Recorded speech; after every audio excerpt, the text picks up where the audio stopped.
Festat boshatisin Shqipëri nëntori shënon rekord daljesh jashtë vendit.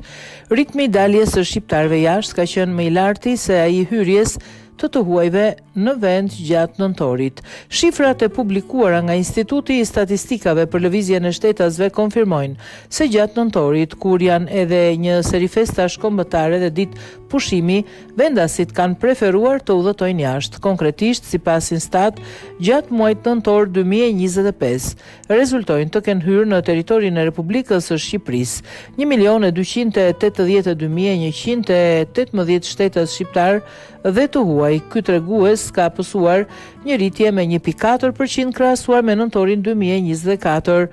1.322.499 shtetas shqiptare dhe të huaj rezultojnë të kenë dalë nga territori i Republikës së Shqipërisë, duke shënuar një rritje me 3.7% krahasuar me të njëjtën periudhë të një viti më parë. Tur operatorët thanë se Vjeshta ka shënuar një ecuri më të mirë të turistëve në raport me atë të kaluar dhe se shtatori e tetori ishin në nivele të kënaqshme, teksa nëntori kishte një ngadalësim dhe si efekti motit jo shumë të qëndrueshëm.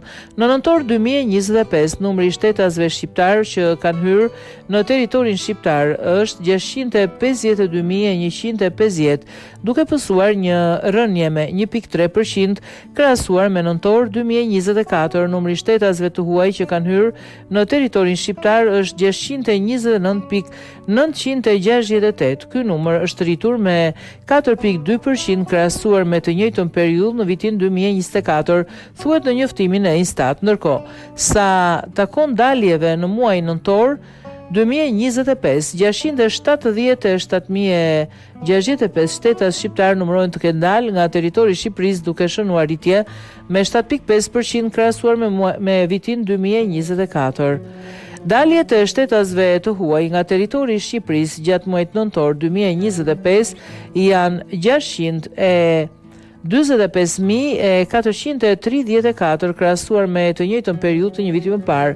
Ky tregues paraqitet pothuajse i pandryshuar me një rënje shumë të lehtë prej 0.01%, vlerëson Instat. Sipas njoftimit, në nëntor 2025, 96% e hyrjeve të shtetasve të huaj në Shqipëri janë nga rajoni i Europës, Europa Jugore, 86% të hyrjeve të shtetasve të huaj nga kontinenti evropian, ndjekur nga Europa Perëndimore me 5%, Europa Qendrore, Lindore dhe Europa Veriore, secila me 4%.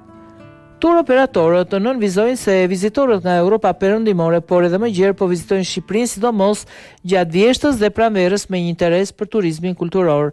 Përveç italianëve që mbeten grupi më i rëndësishëm pas Kosovës, edhe Gjermania dhe Franca porisin dukshëm peshën e tyre. Sipas Instat, qëllimi i hyrjes në territorin shqiptar i shtetasve të huaj në 97% të rasteve është për qëllime personale.